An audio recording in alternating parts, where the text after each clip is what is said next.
I'm a co-sponsor of the Access to Clinical Trials Bill, and it's an important provision for patients, in my opinion.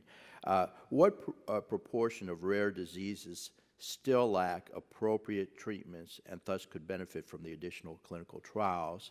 And how many or what proportion of individuals with rare diseases receive Medicaid benefits?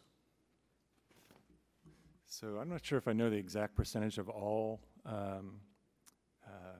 rare diseases that they receive Medicaid benefits, but I can tell you that that's the needy population. The number is high. Like I said, our number is over 30. Over a third of our patients rely on Medicaid. I think that's probably reflective of that population in general.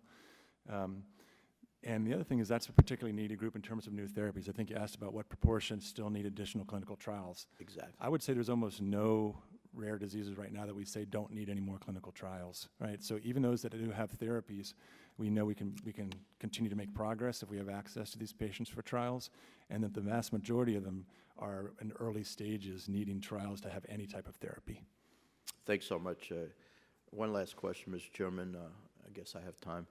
Dr. Boyle, if FDA allowed the use of biomarkers, would it permit for more diverse patient populations in clinical trials and make the clinical trials easier to fill? How important are biomarkers to future drug development, particularly for rare disease patients?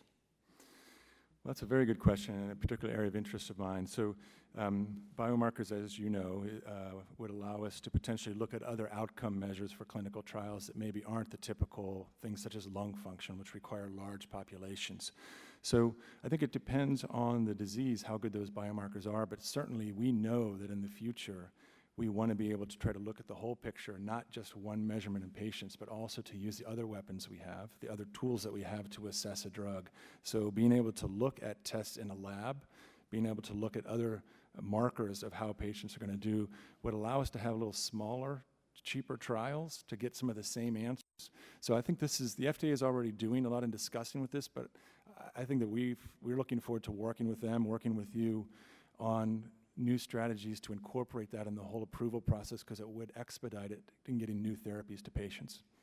Very good. Thank you, Mr. Chairman. Thanks, First of all, thanks for calling this very